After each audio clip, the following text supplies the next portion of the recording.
অনেকের মনে প্রশ্ন আসতে পারে যে সাহাবারা কেন রোম পারস্য আক্রমণ করেছিলেন।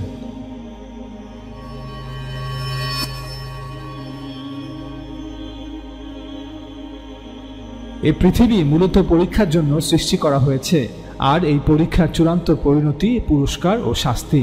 পুরস্কার ও শাস্তির জন্য আল্লাহ তাআলা কিয়ামতের দিন নির্ধারণ করেছেন। আল্লাহ তাআলা তার নির্ধারিত কিয়ামত দিবসের চূড়ান্ত প্রমাণের জন্য যেভাবে বৈজ্ঞানিক কোনো বিষয়াদির সত্যতা প্রমাণ করার ক্ষেত্রে পরীক্ষাগার বা ল্যাবরেটরিতে ফেলে প্রমাণ পেশ করা হয়, ঠিক তেমনিভাবে এই দুনিয়াতেই কিয়ামতের সুগরা অর্থাৎ ছোট কিয়ামত পুঙ্খানুপুঙ্খভাবে কায়েম করে দেখিয়েছেন। এর জন্য আল্লাহ তাআলা যে পদ্ধতি অবলম্বন করেছেন তা হল, আল্লাহ তাআলা যে জাতির কাছে চাইতেন তার রাসূল প্রেরণ করতেন।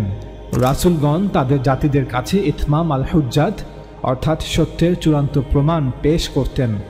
এরপর পরিপূর্ণ ইনসাফের সাথে তাদের ফায়সালা এই পৃথিবীতে করে দেওয়া হতো। এই ফায়সালা এভাবে বাস্তবায়িত হতো যে যারা রাসূলের উপর ঈমান আনয়ন করেছিল তাদেরকে নাজাত দেওয়া হতো, এবং জেনে শুনে বুঝে অস্বীকারীদের জন্য এই পৃথিবীতেই আল্লাহ তাআলার আযাব নাজিল করা হতো, যার ফলে রাসূলদের ওই অস্বীকারীদের জমিন থেকে চিরতরে মুছে দেওয়া হতো, অথবা তাদেরকে চিরস্থায়ী পরাধীনতার লাঞ্ছনাময় জীবনের শাস্তির দিকে নিক্ষেপ করা হতো।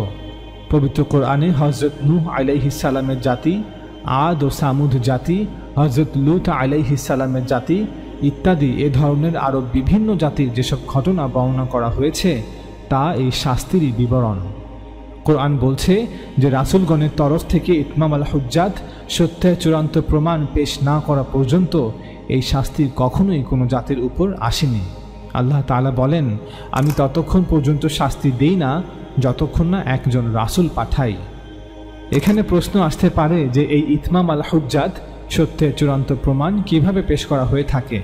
পবিত্র কোরআনের সুস্পষ্ট বর্ণনা থেকে জানা যায় যে এর জন্য তিনটি বিষয় অত্যন্ত জরুরি।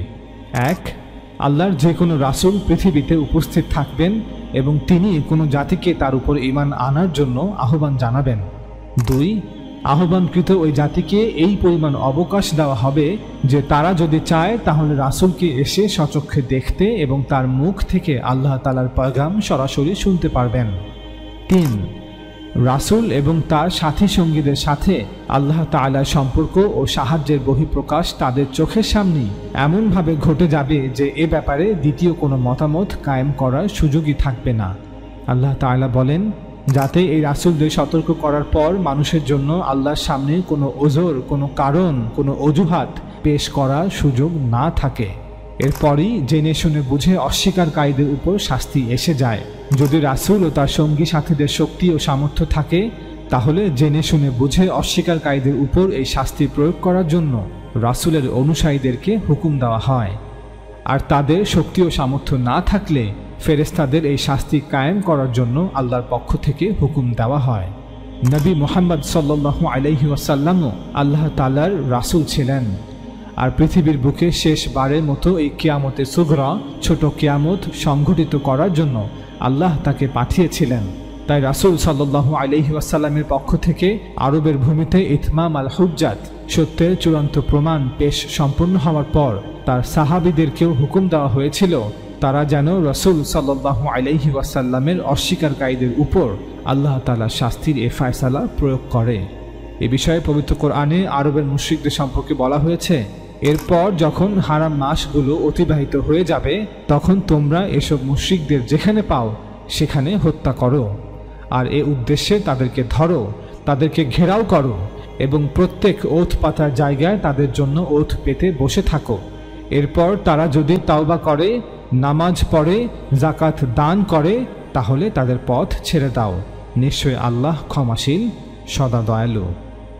একইভাবে আরবের আহলে কিতাবদের সম্পর্কে বলা হয়েছে, ওইসব আহলে কিতাবীদের সাথেও তোমরা যুদ্ধ করো যারা আল্লাহর প্রতিও ঈমান আনে না এবং পরকালের প্রতিও ঈমান আনে না, আর আল্লাহ যা হারাম সাব্যস্ত করেছেন তা হারাম মনে করে না এবং সত্য দিনকে নিজের দিন বানায় না।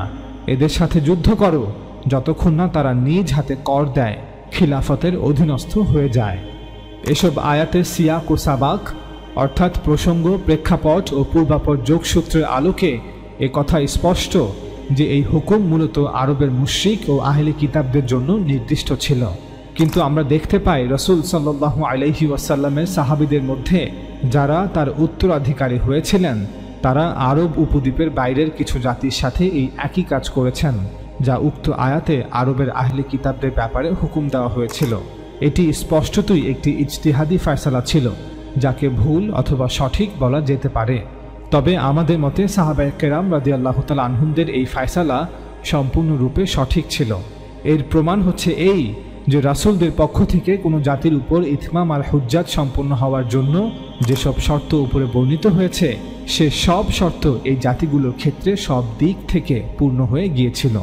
কিভাবে তা পূর্ণ হয়েছিল এর বিস্তারিত বিবরণ হলো: 1. রাসূল সাল্লাল্লাহু আলাইহি ওয়াসাল্লাম জীবিত থাকা অবস্থায় তার বার্তাবাহক প্রেরণ করে এই সকল জাতিকে ইসলামের দিকে আহ্বান করেছিলেন। রিসালাতের যুগের ইতিহাস সম্পর্কে অবগত প্রত্যেকটি ব্যক্তি জানেন যে রাসূল সাল্লাল্লাহু আলাইহি ওয়াসাল্লাম ওই সকল জাতির শাসকদের চিঠির মাধ্যমে অবগত করেছিলেন যে তিনি আল্লাহর রাসূল এবং তার পক্ষ থেকে ইসলামের দাওয়াত পৌঁছাবার পর দুনিয়া ও আখিরাতে তাদের নিরাপত্তার জন্য কেবলমাত্র ইসলাম গ্রহণ করা ছাড়া ভিন্ন কোনো পথ নেই।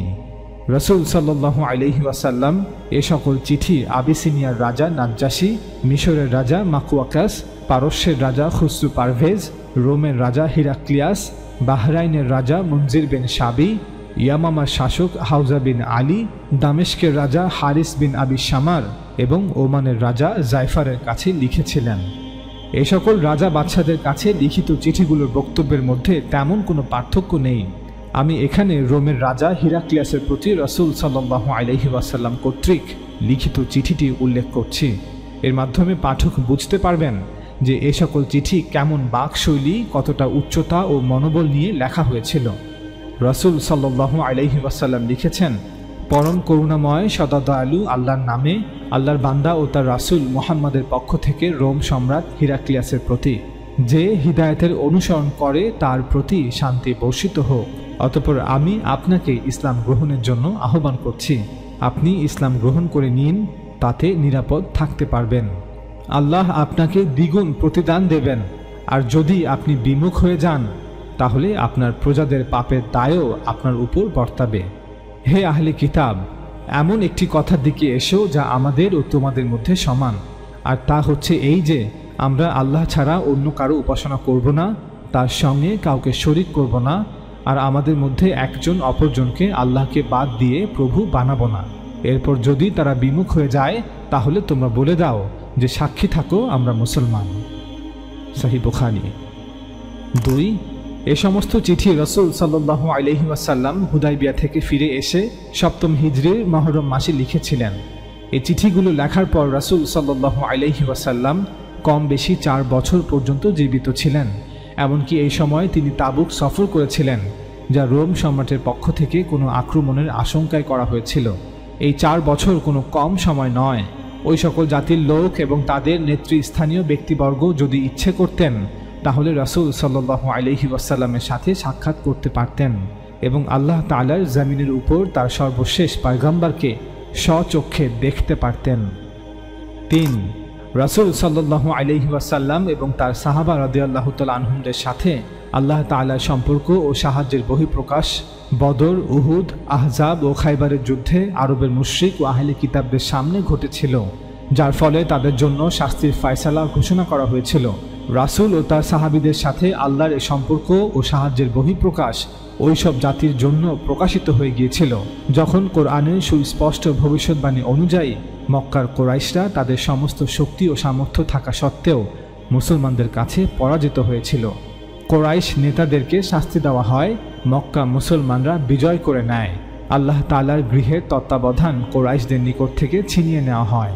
আরবের লোকেরা দলে দলে ইসলামে প্রবেশ করতে শুরু করে, দিন ইসলাম বিজয় লাভ করে, আল্লাহর শরিয়া প্রতিষ্ঠিত করা হয় এবং দ্বিতীয় কোনো ধর্মের কর্তৃত্ব আরব ভূখণ্ডে অবশিষ্ট থাকেনি।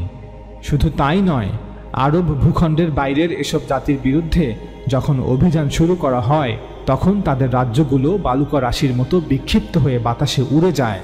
ওই সকল জাতির শাসকদের বলে দেওয়া হয়েছিল যে রাসূলের তরফ থেকে যখন ইতমাম আল হুজ্জাত সত্যের চূড়ান্ত প্রকাশ সম্পন্ন হয়ে যাবে তখন তাদেরকে অবশ্যই অধীনস্থ হয়ে থাকতে হবে।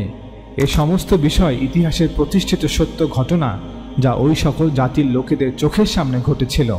সাহাবায়ে কেরাম রাদিয়াল্লাহু তাআলা আনহুম যা করেছেন তা এসব বিষয়ের ভিত্তিতেই করেছেন। তারা ওই সকল জাতিদের দাওয়াত দেওয়ার সময় অবশ্যই এসব বিষয়ের প্রতি দৃষ্টি আকর্ষণ করে থাকতেন। সাহাবায়ে কেরাম রাদিয়াল্লাহু তাআলা আনহুমের প্রতি এই ভুল ধারণা পোষণ করা উচিত নয় যে তারা এসব বিষয়ের প্রতি দৃষ্টি আকর্ষণ না করেই কোনো ব্যক্তি বা জনগোষ্ঠীর বিরুদ্ধে অভিযান পরিচালনা করে ফেলেছেন। রাসূল সাল্লাল্লাহু আলাইহি ওয়াসাল্লামের সকল যুদ্ধ এবং সাহাবায়ে কেরাম কেন রোম পারস্য আক্রমণ করেছিলেন এ বিষয়ে আমরা এই ভিডিও সিরিজে বিস্তারিতভাবে আলোচনা করেছি। লিংক নিচে দেয়া থাকবে।